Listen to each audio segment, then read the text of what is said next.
Baik, Assalamualaikum warahmatullahi wabarakatuh. Apa kabar semuanya? Semoga kita semua selalu diberikan kesehatan dan selalu dalam lindungannya ya. Amin.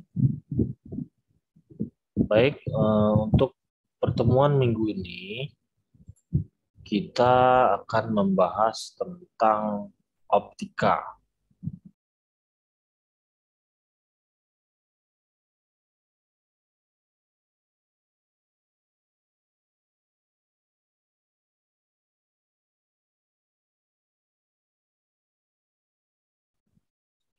Ya, apa sih optika itu?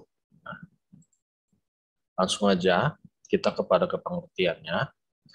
Optika adalah cabang ilmu fisika yang menggambarkan perilaku dan sifat cahaya dan interaksi cahaya dengan materi. Apa tadi optika?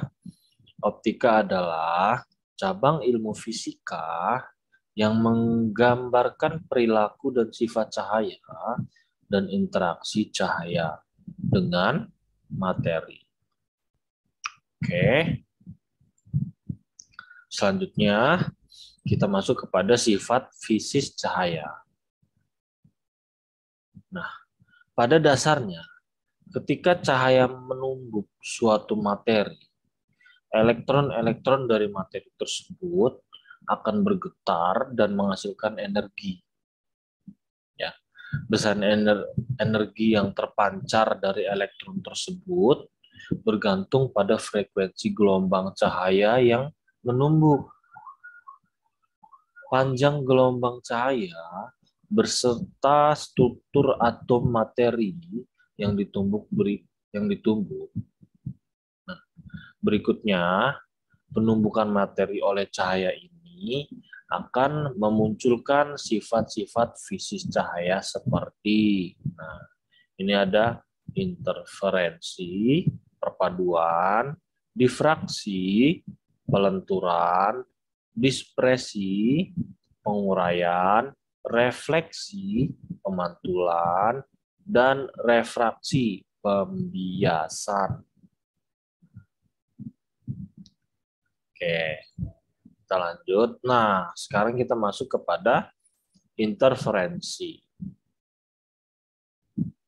Nah, jika dua gelombang cahaya berinterferensi konstruktif atau saling menguatkan, maka akan dihasilkan pola garis terang atau interferensi maksimum pada layar. Nah, interferensi ini terjadi jika beda lintasan kedua gelombang sama dengan 0 atau kelipatan bulat dari panjang gelombangnya yang dapat dinyatakan dengan rumus, nah ini dia, delta S sama dengan D sin theta sama dengan delta P per L atau M dikali lambda. Ya, dengan keterangan D adalah jarak antara dua celah dengan satuan meter, kemudian delta S adalah selisih antara dua lintasan cahaya dengan satuan meter, dan theta yaitu sudut deviasi dengan satuan derajat, lambda adalah panjang gelombang cahaya dengan satuan meter, L merupakan jarak celah ke layar dengan satuan meter, P adalah jarak garis terang ke terang pusat dengan satuan meter, dan M merupakan bilangan korde terang. Nah, sementara itu, jika dua gelombang cahaya berinterferensi destruktif atau saling melemahkan, maka akan dihasilkan pola garis gelap pada layar. Nah, interferensi tersebut terjadi jika beda lintasan kedua gelombang merupakan kelipatan ganjil dari setengah panjang gelombangnya yang dapat dinyatakan dengan rumus. Nah, ini dia. Delta S sama dengan D sin theta atau dP per L atau M min setengah dikali lambda. Ya, sama dengan keterangan seperti di atas. Sekarang kita masuk ke contoh soal. Oke. Dalam suatu percobaan celah ganda yang jarak pisah atau G antara pita terang ke satu pita terang pusat adalah 0,0240 meter. Ketika cahaya yang digunakan mempunyai panjang gelombang 4800 ampere, maka tentukanlah jarak pisah atau Y ketika cahaya yang digunakan panjang gelombang sebesar 6100 ampere. Nah, dengan rumus tadi D sin theta sama N kali lambda, maka berdasarkan hasil perhitungannya, maka Y adalah sebesar 0,0305 meter. Oke, ya. Selanjutnya kita masuk kepada difraksi. Difraksi tadi dirumuskan dengan rumus D sin theta sama dengan dP per L sama dengan M minus setengah dikali lambda, ya, dengan keterangan yang sama. Bedanya adalah mereka saling melemahkan di sini, ya. Masuk ke contoh soal dari difraksi, ya. Berkas sinar monokromatis dilewatkan pada sebuah celah sempit dengan lebar celah 0,3 mm. Sinar mengalami difraksi terang kedua, terukur berjarak 3 mm dari terang pusat. Jarak celah layar sebesar 1,5 meter, maka yang ditanyakan adalah besar panjang gelombang sinar yang dipakai. Nah, dengan diketahui D-nya adalah 0,3 mm, Y-nya adalah 3 mm, dan L-nya 1,5 meter, dan M-nya 92, maka dengan rumus lambda Y D per L dikali 2 per 2M min 1, maka dari hasil perhitungan besar panjang gelombang sinar yang dipakai adalah sebesar 4000 ampere. Oke, ya. Kita lanjutkan lagi ke dispresi. Dispresi adalah penguraian cahaya putih atau polikromatik yang terdiri atas banyak warna dan panjang gelombang menjadi cahaya berwarna-warni atau monokromatik. Jika cahaya putih diarahkan ke prisma, ia akan terurai menjadi cahaya merah, jingga, kuning, hijau, biru, nila, dan ungu, yang masing-masing memiliki panjang gelombang yang berbeda dan indeks bias yang berbeda pula. Semakin kecil panjang gelombangnya, maka semakin besar indeks biasnya. Langsung kita masuk kepada contoh soal. Sebuah sinar jatuh pada sisi AB dari sebuah prisma segitiga ABC, masuk ke dalam prisma dan kemudian menumbuk AC. Jika sudut pembias prisma 40 derajat dan indeks bias prisma 3/2, maka sudut deviasi minimum prisma adalah, nah, dari sini diketahui betanya adalah 40 derajat, N2-nya adalah 3/2, dan N1-nya sama 1 udara. Maka yang ditanyakan adalah delta M. Dengan rumus sin setengah delta M per plus beta, atau N2 per N1 sin beta per 2, maka angka-angka yang ada dimasukkan ke dalam rumus dan menghasilkan delta M sebesar 20 derajat, ya. Maka sudut deviasi minimumnya adalah 20 derajat. Selanjutnya kita masuk kepada refleksi atau pemantulan gelombang. Adalah peristiwa pengembalian seluruh atau sebagian gelombang ketika bertemu dengan bidang atas antara dua medium, sehingga berlaku hukum pemantulan berikut. Sinar datang, sinar pantul, dan garis normal berpotongan pada satu titik dan terletak pada satu bidang datar. Kemudian sudut datang sama dengan sudut pantul. Oke, ini adalah refleksi. Kemudian kita masuk kepada refraksi. Pembiasan cahaya atau refraksi ini merupakan peristiwa membeloknya cahaya karena melalui dua medium yang berbeda kerapatannya. Perbedaan kerapatan zat optik menyebabkan perbedaan kecepatan cahaya pada zat optik tersebut.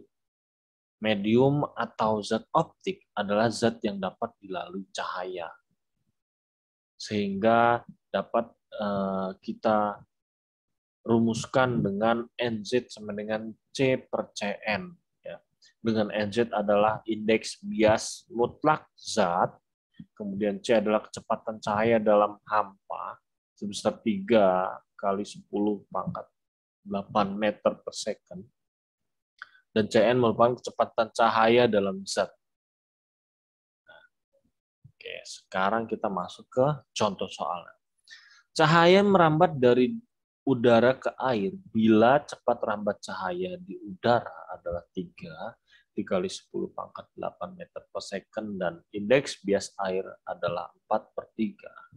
Maka tentukanlah cepat rambat cahaya di air. Oke, diketahui adalah C-nya 3 dikali 10 pangkat 8 meter per second dan N air adalah 4/3, maka V air adalah dengan rumus N air sama dengan C per V air. Maka cepat rambat cahaya di air dirumuskan dengan V air sama dengan C per N air. Ya.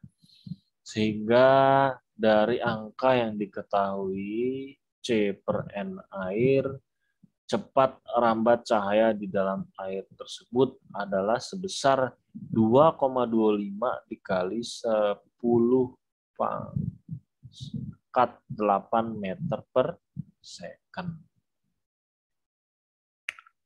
Oke, selanjutnya kita masuk kepada cermin. Salah satunya adalah cermin datar. Sifat bayangan yang dihasilkan dari cermin datar adalah bayangan maya, tegak, dan terletak di belakang cermin.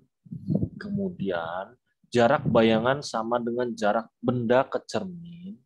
Selanjutnya adalah ukuran bayangan sama dengan ukuran benda. Ya. Kemudian kita masuk ke cermin cekung. Nah, cermin cekung memiliki rumus jarak fokus, yaitu adalah 1/F sama dengan 2/R, atau 1/S ditambah dengan 1/S aksen. Oke. Kemudian rumus pembesaran bayangan benda dari cermin cekung ini adalah M sama dengan S aksen per S, atau H aksen per H. Ya, dengan keterangan adalah M adalah perbesaran bayangan, kemudian F adalah jarak fokus, S adalah jarak benda dari cermin, S aksen adalah jarak bayangan dari cermin, H adalah tinggi benda, dan H aksen adalah tinggi bayangan. Oke, kita masuk ke contoh soalnya. Benda setinggi 6 cm berada di depan cermin cekung yang berjari-jari 30 cm. Bila jarak benda ke cermin 20 cm, maka tentukanlah jarak bayangan dan perbesaran bayangan. Diketahui adalah H-nya 6 cm, R-nya adalah 30 cm, S-nya adalah 20 cm, dan F-nya sama dengan setengah R atau 15 cm. Yang ditanyakan adalah X aksen dan M. Maka jarak bayangannya dengan rumus 1/F sama dengan 1/S plus 1/S aksen, jarak bayangannya berdasarkan perhitungan adalah 60 cm. Kemudian untuk perbesaran bayangannya dengan rumus M sama dengan S aksen per S, maka 60/20, sehingga perbesaran bayangannya adalah 3 kali dari benda aslinya. Kemudian kita masuk kepada cermin cembung. Sifat bayangan pada cermin cembung selalu maya, tegak, dan diperkecil. Ya. Dengan rumus sama tadi dengan rumus cermin cembung, hanya saja bedanya adalah 1/F sama dengan 2/R, dan 1/S plus 1/S aksen. Kemudian M sama dengan S aksen per S, dan H aksen per H. Masuk kepada cermin contoh soalnya. Sebuah benda setinggi 3 cm berada pada jarak 5 cm di depan cermin cembung dengan fokus 5 cm. Tentukanlah jarak bayangan, perbesaran bayangan, tinggi bayangan, dan sifat bayangan. Diketahui hanya adalah 3 cm, S-nya adalah 5 cm, F-nya adalah min 5 cm, maka jarak bayangan dengan rumus 1/F sama dengan 1/S plus 1/S aksen, diketahui jarak bayangan adalah min 2,5 cm. Kemudian perbesaran bayangannya dengan rumus S aksen per S dengan min 2,5/5, maka perbesaran bayangannya adalah 0,5 kali. Ya. Kemudian tinggi bayangannya adalah dengan rumus H aksen per H, kemudian yang diketahui adalah M-nya, kemudian H aksen adalah 0,5 dikali 3, sehingga tinggi bayangannya adalah 1,5 cm. Ya. Kemudian kita masuk kepada alat-alat optik. Nah, apa aja sih alat-alat optik itu? Nah, di sini ada 6. Yang pertama adalah mata, kedua ada loop atau kaca pembesar, yang ketiga adalah mikroskop, yang keempat adalah teropong atau teleskop, yang kelima adalah kamera, dan yang keenam adalah proyektor. Oke, untuk pertemuan hari ini dengan materi optika barangkali cukup sampai di sini. Saya akhiri. Terima kasih untuk waktu dan perhatiannya. Wassalamualaikum warahmatullahi wabarakatuh.